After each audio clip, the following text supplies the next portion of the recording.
15 reasons why you should hate the British royal family. The British royal family has seen a lot of hate of late. But why? Why exactly do people hate the British royal family? What did they do to generate so much hate from the general public? And this hate, is it towards the family as a whole? Or is it towards the individuals that make up the royal family? Well, in this episode, we'll be going over some reasons why you should hate the royal family. That is, if you're in search of reasons to hate them. Let's get right into it. Number 1. If citizens have to pay tax, why doesn't the royal family? What if we told you that the monarchy is by no law mandated to pay tax on any of their properties or income? For starters, this is seen as one of the most segregating rules of the British monarchy. The sovereign grant was set at £86.3 million for 2021-2022, which equals about £1.29 per person. Before 2017, the Queen received 15% of the Crown estate profits for the 2 previous years, while the remainder was kept by the government. How then is it fair that citizens have to pay heavy taxes while the royals get to walk free even after making use of public funds to earn more income? People have wondered if King Charles would be paying an inheritance tax on the property he inherited from the late Queen. Well, according to the Sovereign Grant Act of 2011, the monarch is not legally liable to pay income tax, capital gains tax, or inheritance tax because the relevant enactments do not apply to the Crown. Number 2. The impact of the monarchy on colonialism and imperialism. The British Empire covered 24% of the Earth's landmass by 1920, and while British rulers portrayed themselves as benevolent, they used systematic violence to maintain their control. If you think this ended before the reign of Queen Elizabeth, you thought wrong. At the very start of her reign, 70 territories were still under colonial rule of the monarchy. This was the result of the scramble for Africa, which saw 7 Western European powers between 1881 and 1914 divide African tribes and families, draw borders where none had previously existed, hunt animals to extinction, and steal priceless materials and works of art that African nations have still not recovered or been compensated for. The majority of these lands come under British rule. It doesn't end there. The early years of Queen Elizabeth's reign were characterized by the British military committing atrocities like the Mau Mau Rebellion, where the British interred anywhere between 80,000 and 450,000 people and hanged over 1,000 suspected rebels in Kenya. Aside from this, there's also the Chuka Massacre and the Hola Massacre. Number 3. The treatment of Princess Diana and Meghan Markle. This is one of the major reasons people have come to criticize the British monarchy. While the trials that Princess Diana faced through her years and the various conspiracy theories that surround the cause of her death may not have been as widely known, the discrimination against Meghan Markle is much more publicized. To be fair, there are 2 sides to every story, but the picture Prince Harry and Meghan Markle have painted for the public with their interviews and Harry's new book, Spare, doesn't exactly paint the royal family in the best light. There are accusations coming out of both sides, but one thing seems undeniable, and that's that the Queen at the time didn't admit to or make moves to stop the growing conflicts between family members. If Meghan's claims are true, it would be hard to fault her for wanting to get herself and her children out of such a toxic environment. Number 4. Then there's Prince Andrew. Prince Andrew has been linked to Jeffrey Epstein, a Brooklyn-born financier, sex offender, and trafficker. Despite Prince Andrew's connections with Epstein, he remained a core member of the royal family. It wasn't until Prince Andrew was accused personally of abuse by Virginia Giuffre on several different occasions that he was stripped of his position as a working royal family member. He settled with Giuffre for millions of pounds. Also, apparently the settlement clause that keeps Giuffre from speaking out expires in February, and she's being encouraged by Epstein's victims' lawyers not to stay silent. So, in a few short weeks, we could be getting a few more details about Prince Andrew's role in this scandal. Number 5. Why are they still around? The death of Queen Elizabeth II and the ascension of King Charles III to the throne prompted a debate about the monarchy's legacy. The Queen was Britain's longest reigning sovereign, and during her reign, there was a shift in geopolitics and social norms. Not to mention all the scandals that rocked the royal family. Many are criticizing the monarchy's link to colonialism and the lasting injustices it perpetuated, which comes with lessened support from younger Britons. Another concern raised by the public is how much the royal family actually costs. It seems totally unfair to citizens that they have to work so hard to get such small returns, while some royals are set for life for doing absolutely nothing. One Twitter user took to her Twitter page to air out her disinterest in the royals regarding the money they spend. She said, "The fact that millions of people across the UK will go cold and hungry this winter, whilst being forced to watch a funeral and then a coronation that will cost billions, is a perfect example of just how broken the system in this country is." She really does raise a good point. Number 6.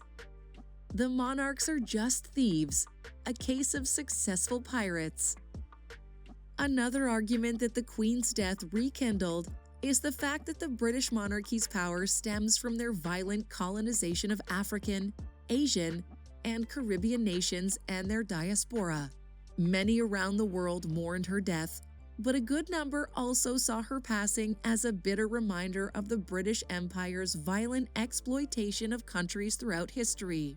Harvard University history professor Maya Jasanoff wrote in the New York Times that the Queen's stoic presence in life as a fixture of stability underlined a calm traditionalist front over decades of violent upheaval. Cornell University professor Mukoma Wangugi tweeted on the Queen's death, "If the Queen had apologized for slavery, colonialism, and neocolonialism, and urged the Crown to offer reparations for the millions of lives taken in her and their names, then perhaps I would do the human thing and feel bad. As a Kenyan, I feel nothing. This theater is absurd. The things they've stolen from other cultures include the Benin bronzes, a group of several thousand metal plaques and sculptures that decorated the royal palace of the Kingdom of Benin, the Elgin marbles, which are a collection of ancient Greek sculptures from the Parthenon and other structures removed from Ottoman Greece, and now held in the British Museum. There's also the Rosetta Stone, one of more than 100,000 Egyptian and Sudanese relics taken during the time Britain colonized the two countries from 1883 to 1953. Number 7. The monarchies really are just rigid hierarchies. A rigid hierarchy works because it empowers everyone in a society to enforce the hierarchy on those below them in the pyramid. And this literally explains how the monarchies operated for decades. They operate on a system that allows those at the top of the hierarchy to exploit and abuse those at the bottom. But that's not all there is to a rigid hierarchy. Rigid hierarchies also slow innovation and efficiency, because superiors are reluctant to allow the upward flow of information. A great example of this was when there was a need to find a perfect way to calculate longitude, and in order to encourage a solution, Queen Anne founded the Board of Longitude in 1714. They presented a substantial financial award. John Harrison, a tinker who later created the marine chronometer, was one of those who accepted the offer. This invention altered history. Harrison, however, was a menial, self-taught watchmaker. He was denied the prize because he was not a member of the royal household, according to the royal astronomer. Number 8. The Queen herself, Queen Elizabeth II. Queen Elizabeth II was more than people gave her credit for. In her younger years, she took on the role of a figurehead in a bid to remain in the good graces of the greater public, while at the same time, British soldiers went over and above committing atrocities in the name of the crown. And in her later years, the Queen was accused of projecting the image of an older citizen who was removed from the ills that carried on for years by the British monarchy. Over and above the physical actions of Queen Elizabeth II were her inactions that most find fault with. Number 9. What makes the royals deserving to lead? Blood? What makes a good leader? Does it mean coming from a certain lineage and being the offspring of a former leader, whether direct or indirect? Well, looking at the British monarchy, that's exactly what they believe makes a good leader. With the ascension of King Charles III comes a renewed question as to why the British royal family are considered rulers of an entire empire. For example, Prince Andrew's connections to known sex trafficker Jeffrey Epstein. What makes Prince Andrew even fit to be in line for the throne? It's clear that his moral compass is not one that people would desire in a leader. It's clear that being a member of the royal family doesn't automatically make you a good person, nor does it give you the required qualities to be a good leader. Number 10. The royals are just a little bit too dramatic. Sometimes you have to take a step back and examine the actual point of the modern-day royal family. Are they celebrities who make headlines daily? Or are they rulers of an empire with the ability to change the actual law? They're both. The royals have had their fair share of scandals throughout history, but more recently, things seem to have ramped up quite a bit. From the extramarital affairs and divorces in the 90s to Prince Harry's scathing memoir Spare, there's a new story coming out daily. And let's just say, these scandals aren't in line with the pristine image the British royal family is trying to uphold. Number 11. They don't justify their actions. The British royal family doesn't really have to justify their positions or lives to anyone. Their positions are based on birth. That and marriage are the only two stipulations that are required to be a member of the royal family. The royals go about their duties with little to no justification to the public as to why they deserve the treatment and privilege they receive. The royals do not often comment on the criticisms they receive from the public. Number 12. They work so little for what they earn. While the general public spends an average of 40 hours per week slaving away at a job in order to make ends meet, the royals work at events shaking hands and kissing babies while wearing beautiful clothing and being waited on hand and foot. Working for a royal is a very loose use of the term. For instance, in September 2017, it was recorded that Prince William was active for just 11 days through that month. Mind you, those 11 days are recorded as full days, even though it came mostly with free mornings, jobless afternoons, and relaxed evenings.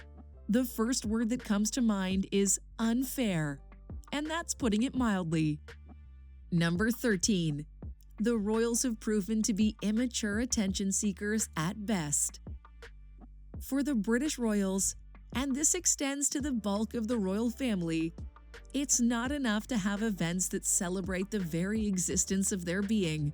There's also the need to steal the spotlight in every scenario. To be fair to the royals, sometimes these scenarios are not deliberate. However, it's happened too many times to ignore. A national event, people look to the royals. A charity event, the spotlight is on the royals rather than the event. Bloggers have made it increasingly difficult for us to avoid hearing lurid details about the royal family, as some of them dedicate their lives to dissecting every little thing the royals do. The topic of interest could be a peacekeeping event, a national award, or a celebration for a sports medal. And the royals with as little as a new style of clothes or look end up stealing the spotlight. We get that they need the attention. Hey, we all need a little bit from time to time. But it does get ridiculous. Number 14. Talk about antiquated royal rules. It's pretty strange that the royals still have to confine themselves to certain rules that in today's society make little to no sense. Forget the fact that royals are not technically allowed to marry a divorcee, and that according to royal protocol, women have to wear a hat to all official occasions. Let's talk about the ravens. Legend has it that crown and country will fall if the Tower of London's 6 resident ravens ever leaves. The fortress itself is around 1,000 years old, but Charles II, who was on the throne in the 1600s, is thought to have been the first monarch to insist that the birds always be there. During the Second World War, numbers fell to just one single raven guard, and Winston Churchill ordered the flock be increased to at least 6 at all times. Number 15. For the royals, blood isn't as thick as water. Countless times, the media's been graced with stories of how the royal family abides by the old adage, survival of the fittest. Of course, these stories might be untrue in some aspects. That being said, the treatment of Princess Diana and Meghan Markle by the royal family are prime examples of this.